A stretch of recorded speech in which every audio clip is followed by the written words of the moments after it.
शंकर भगवान की भक्ति में लगे हुए थे। उस समय पर लंका के राजा रावण ब्राह्मण का रूप रख लिया, मस्तक का मुकुट फेंका, गले में रुद्राक्ष तुलसी की माला धारण करी, त्रिपुंड लगाया,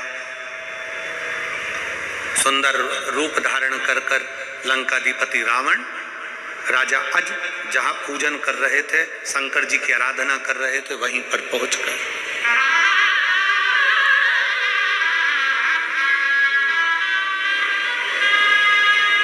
अब जैसे राजा अज के पास में लंका का राजा रावण पीछे जाकर खड़ा हुआ, राजा अज शंकर भगवान की ऐसी भक्ति करते थे कि उस भक्ति में राजा अज कभी दिखावा नहीं करे, उन्होंने शिव को पाया। और मेरा निवेदन है सभी शिव भक्तों से, शंकर जी के सभी श्रोता भाई बहनों से, शंकर की पूजन में, शंकर की कथा में और शंकर की कथा श्रवण करने में, शंकर के पशुपति व्रत करने में, शंकर के 16 सोमवार व्रत करने में, शंकर के सोमवार व्रत करने में, शंकर भगवान के पशुपति व्रत करने में, चाहे शिवरात्रि का व्रत करने में, सोमवार अष्टमी का व्रत करने में, प्रदोष व्रत करने में, मेरा सभी श्रोता भाई बहनों से निवेदन है, शंकर को एक लोटा जल चढ़ाने में कभी दिखावा मत करो, दिल से बाबा का भजन करो तो बाबा भी दिल से झोली भरना प्रारंभ कर देगा।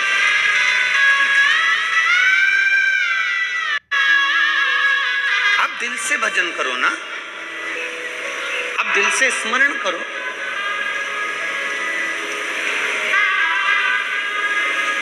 और फिर निवेदन है जो पहले कहा था आज फिर कहते हैं, ढोंग की जिंदगी जीने से अच्छा है कि ढंग की जिंदगी जियो। जिस दिन ढंग की जिंदगी जियोगे उस दिन शंकर तुम्हारा हो गया और तुम शिव के, शिव तुम्हारा और तुम शिव के। लंकाधिपति रावण पीछे खड़ा था, ब्राह्मण के कपड़े पहना था, ब्राह्मण का स्वरूप बनाया हुआ था और पूजन में राजा अज लगे हुए थे। राजा अज जब पूजन में लगे हुए थे तभी उसी समय पर राजा अज ने शिव जी का चढ़ाया हुआ जल हाथ में झेल लिया।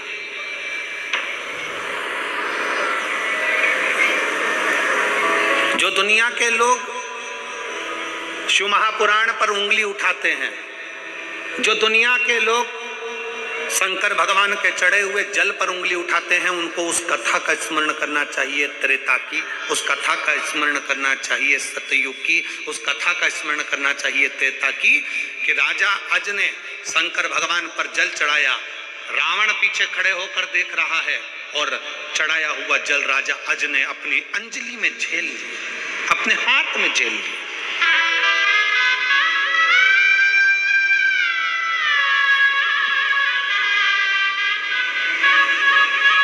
उस जल को लेकर राजा अज ने वो जल पश्चिम में फेंक दिया, पश्चिम दिशा में फेंका, बैठे बैठे पश्चिम दिशा में फेंक दिया।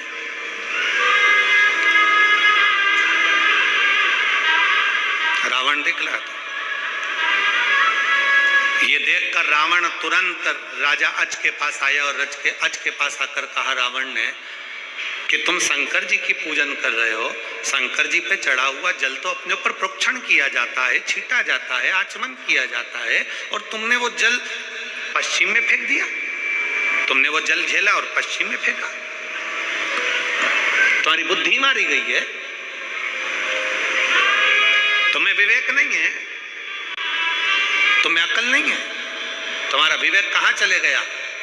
लंकापति रावण चिल्लाने लगा, राजा अज से पूछने लगा कि तुमने ये जल लेकर पश्चिम में क्यों फेंका। तब उसी समय पर राजा अज ने कहा, मैं शंकर जी को जब जल चढ़ा रहा था तब मैंने मंत्र का जब उच्चारण करा, उस उच्चारण में मुझे लगा कि कोई गाय पुकार रही है। सरयू जी से पश्चिम की ओर 4 कोस की दूरी पर एक शेर गाय को पकड़ने वाला था और मैंने शंकर जी का चढ़ा हुआ जल पश्चिम में उसी स्थान के लिए फेंक दिया। तो उससे हुआ क्या, उस जल से हुआ क्या। राजा अज ने कहा, वो शेर मर गया और गाय बच गई। शेर मर गया, गाय बच गई, ये हो सकता है क्या? शंकर पर चढ़ा हुआ जल अगर फेंका गया, पश्चिम की ओर डाला गया, और तुमने जो अंदाजा कर कर डाला गया, क्या उससे गाय बच गई और शेर मर गया? हो ही नहीं सकता। रावण उसी समय पर तुरंत गया पश्चिम की ओर, 4 कोस की दूरी पर सरयू जी के 4 कोस दूर जाकर देखा एक शेर मरा पड़ा हुआ था। राजा अज के हाथ का फेंका गया जल शेर को वहीं बैठे बैठे जब बाण के रूप में लग सकता है तो रावण को लग गया। इस शिव भक्त से लड़ना कठिन विषय है, इससे लड़ा नहीं जा सकता। इस शंकर के भक्त से लड़ना कठिन विषय है, शंकर का भक्त से लड़ा नहीं जा सकता। रावण अपनी सेना वापस ली और लंका में चले गया। शिव महापुराण की कथा कहती है, जो शंकर के जल का विरोध करते हैं कि शिव जी का जल क्यों पी रहे हो, शंकर पर चढ़ा बेलपत्र क्यों खा रहे हो, शंकर के जल का आचमन क्यों कर रहे हो, उनसे निवेदन है एक बार त्रेता की कथा का स्मरण करिएगा कि जरा सा शंकर का चढ़ा हुआ जल केवल पश्चिम में डाला गया और वो बाण बनकर शेर को मार सकता है। तो याद रखना कि शंकर का चढ़ा हुआ जल आपके भी दुश्मनों का संहार कर सकता है। शिव पर चढ़ा गया जल आपके भी दुश्मनों का संहार कर सकता है। सारी समस्या का हल एक लोटा जल।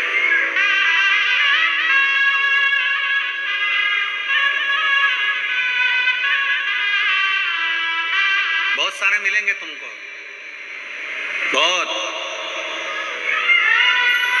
दिन भर टीवी खोलोगे या मोबाइल में निकालोगे तो बहुत सारे मिलेंगे और वो ये बोलते मिलेंगे कि जल मत पियो, बेलपत्र मत खाओ, ये मत करो, वो मत करो। क्यों? क्योंकि उन्होंने ठान रखा ये जल नहीं पिए, ये दारू की दुकान पे जाके दारू पिए। उन्होंने ठान रखा ये बेलपत्र ही नहीं खाए, ये मांस की दुकान पे जाके मांस खाए। अरे एक एक व्यक्ति को गर्व होना चाहिए कि हमारे घर का छोटे से छोटा बच्चा एक लोटा जल लेकर शंकर के मंदिर में जाकर उस जल का आचमन कर रहा है। हमारा बच्चा कहीं गलत जगह पर नहीं जा रहा। एक एक व्यक्ति को गौरव महसूस होना चाहिए कि हमारे घर का बच्चा शंकर के मंदिर जा रहा है, हमारे घर की बेटियां शिवालय तक जा रही हैं, हमारे घर की बुजुर्ग माताएं शंकर का भजन गा रही हैं, हमारे यहाँ पर शंकर की स्तुति में लोग डूबे हुए हैं। ये गर्व आपको होना चाहिए कि शंकर के मंदिर में दुनिया के लोगों ने जाना कर चालू कर दिया। जहां बच्चे फिल्म देखने जाते थे, जहां बच्चे मॉल घूमने जाते थे, जहां बच्चे वहां जाना आना ना जाने कहां कहां का मेला आदि घूमने जाते थे, आज बच्चे सत्कर्म की ओर बढ़ रहे हैं। तो तुम्हें गर्व होना चाहिए कि हमारी नवयुवक टीम अब सनातन धर्म की ओर जागृत हो गई है।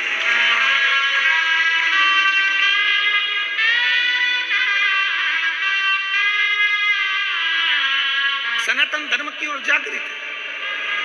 शिव पर चढ़ा जल हमारा बदल देता है कल।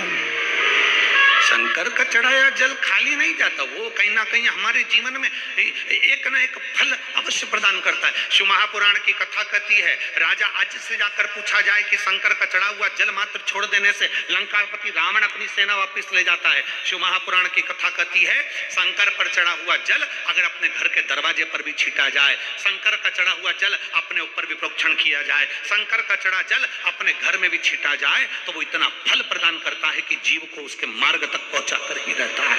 वो शिव तत्व है। अकाल मृत्यु वो मरे जो काम करे चंडाल का, काल उसका क्या बिगाड़े जो भक्त हो महाकाल का। जो शिव की आराधना में लगाओ, शंकर की उपासना में लगाओ, शिव भक्ति में लगा हुआ हो, शिव स्मरण में लगाओ, उसको क्या सोचो।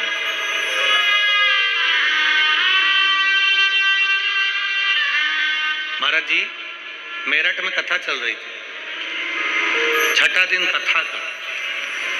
कथा चलते में किसी ने कहीं दूसरी जगह का वीडियो निकाला और वो वीडियो वायरल कर दिया कि महाराज कथा में, आप लोगों ने देखा होगा, देखा था आप लोगों ने कि वहां तो ये हो गया ने भगदड़ हो गई ने उपद्रव, उसने जारी कर दिया। वो पूरे न्यूज चैनलों पर चल गया और कथा लाइव चल रही है 1 बजे से 4 बजे तक।